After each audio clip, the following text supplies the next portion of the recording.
જય હિન્દ મિત્રો, જય કમ્પ્લીટમાં તમારું સ્વાગત છે। તો મિત્રો આજે આપણે જોવાના છે 17 જુલાઈ 2026ના પરીક્ષામાં પૂછાવાની શક્યતા છે એવા કરંટ અફેર્સના 15 જેટલા પ્રશ્નો। તો મિત્રો જો શક્ય હોય તો આ પ્રશ્નોને તમારી બુકમાં લખી લેજો, જેથી કરીને મિત્રો તમારે જ્યારે પણ એનું રિવિઝન કરવાનું થાય ત્યારે મિત્રો તમે સરળતાથી એનું રિવિઝન કરી શકો।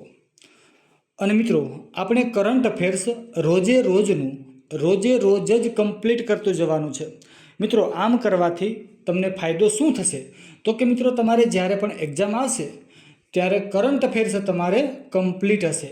અને મિત્રો આ સમયે તમારે કરંટ અફેર્સ બીજે ક્યાંય પણ ગોતવા જવાની જરૂર નહીં પડે, ત્યારે મિત્રો તમારે માત્ર ને માત્ર એનું રિવિઝન જ કરવાનું રહેશે। અને જો મિત્રો તમે કરંટ અફેર્સની બુક તમારી રીતના તૈયાર કરેલી છે તો મિત્રો એ તમને વાંચવામાં ખૂબ જ સરળ રહેશે અને યાદ પણ જલ્દીથી રહી જશે। તો ચાલો મિત્રો હવે વધારે સમય ન બગાડતા પ્રશ્નોની શરૂઆત કરીએ છીએ।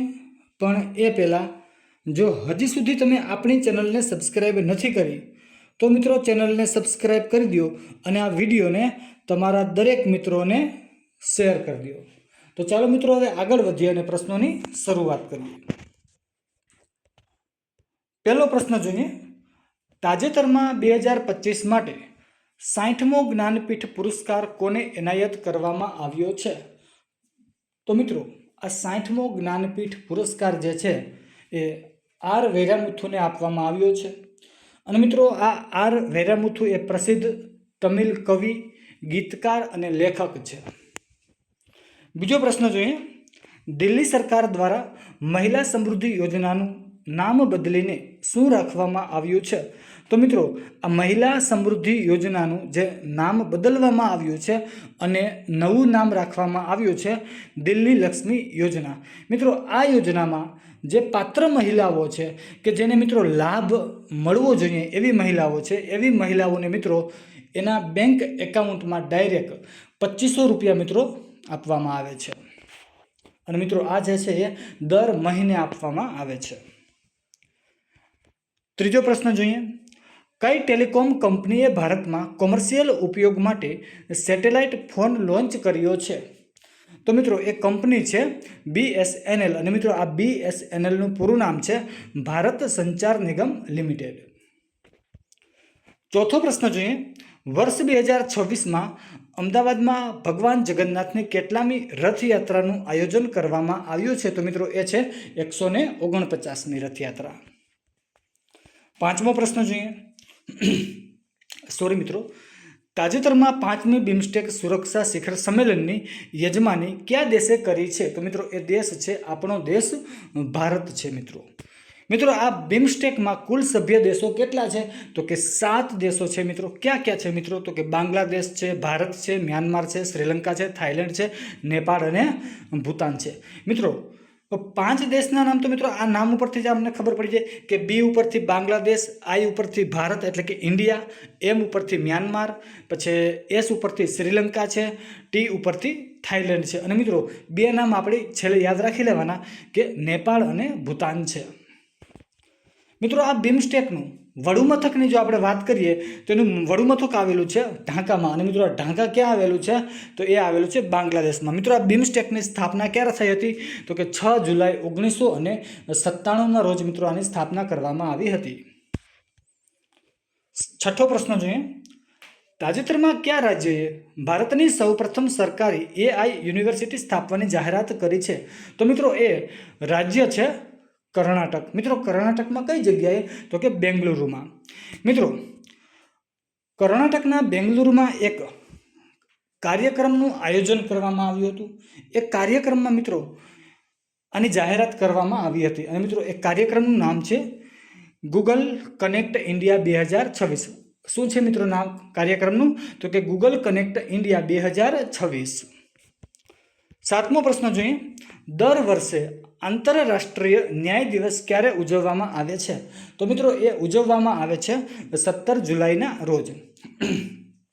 મિત્રો તો મિત્રો જો તમને આ વિડીયો પસંદ આવતો હોય તો મિત્રો વિડીયોને લાઈક કરી દેજો, શેર કરી દેજો અને કોમેન્ટ કરી દેજો। અને મિત્રો આપણી ચેનલને સબસ્ક્રાઇબ કરવાનું ભૂલતા નહીં અને મિત્રો ચેનલને સબસ્ક્રાઇબ કર્યા પછી બેલ આઇકનને ઓન કરી લેજો. ચાલો મિત્રો આગળ વધીએ અને 8મો પ્રશ્ન જોઈએ આપણે.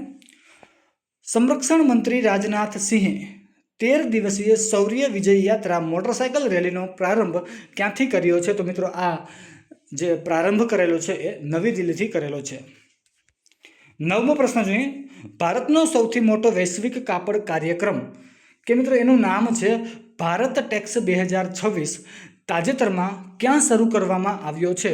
તો મિત્રો આની શરૂઆત જે છે એ નવી દિલ્હીમાં કરવામાં આવી છે, નવી દિલ્હીમાં ભારત મંડપમ ખાતે. મિત્રો ક્યારથી ક્યાં સુધી? તો કે 14થી લઈ અને 17 જુલાઈ 2026 દરમિયાન મિત્રો આનું આયોજન કરવામાં આવ્યું છે. મિત્રો કેનું આયોજન? તો કે ભારત ટેક્સ 2026નું. મિત્રો આનું ઉદ્ઘાટન કોણે કરેલું હતું? તો ઉદ્ઘાટન જે છે એ કેન્દ્રીય કાપડ મંત્રી શ્રી ગિરિરાજ સિંહ દ્વારા 14 જુલાઈના રોજ મિત્રો આનું ઉદ્ઘાટન કરવામાં આવ્યું હતું. 10મો પ્રશ્ન જોઈએ. એશિયા અંડર 23 એથ્લેટિક્સ ચેમ્પિયનશિપમાં ભારતીય ભાલાફેંક આનંદ સિંહે કયો મેડલ જીત્યો છે? તો મિત્રો આમાં એણે ગોલ્ડ મેડલ જીત્યો છે. અને મિત્રો એને ભાલો છે એ કેટલો દૂર ફેંકેલો હતો?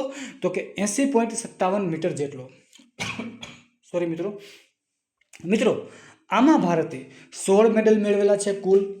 તેમાંથી 3 ગોલ્ડ છે, 4 સિલ્વર છે અને 9 એ બ્રોન્ઝ મેડલ છે. 11મો પ્રશ્ન જોઈએ. બેસ્ટ એગમોન્ટ કેસ એવોર્ડ 2026માં કયા દેશનું એન્ટી મની લોન્ડરિંગ ડિવિઝન વિજેતા બન્યું છે? તો મિત્રો એ દેશ છે તાઇવાન.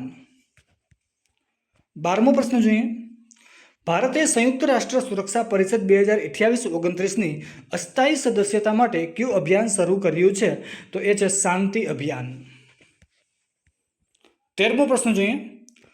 તાજેતરમાં ગુજરાતના કયા જંગલ વિસ્તારમાં 6 દાયકા એટલે કે 60 વર્ષ પછી ભારતીય ગ્રે હોર્નબિલ એટલે કે ચિલોત્રો પક્ષીની સફળતાપૂર્વક પુનઃ વાપસી થઈ છે?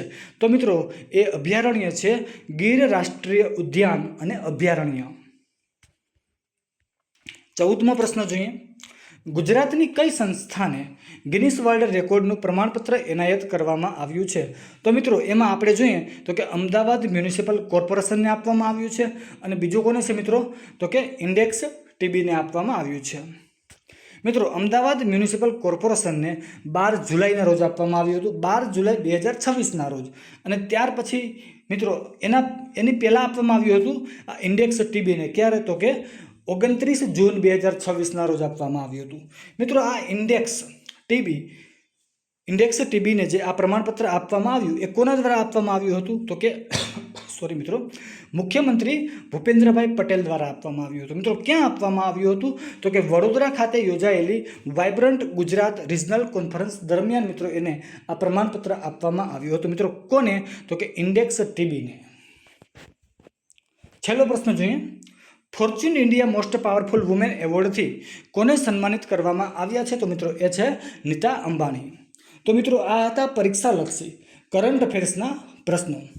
તો મિત્રો જો તમે આવા જ કરંટ અફેર્સના પ્રશ્નો રોજે રોજ મેળવવા માંગતા હોય તો મિત્રો આપણી ચેનલને તમે હજી સુધી સબસ્ક્રાઈબ નથી કરી તો મિત્રો ચેનલને સબસ્ક્રાઈબ કરી લ્યો અને મિત્રો બેલ આઇકનને ખાસ કરીને ઓન કરી લેજો. અને મિત્રો વિડીયોને લાઇક કરી દેજો, શેર કરી દેજો અને કોમેન્ટ કરી દેજો.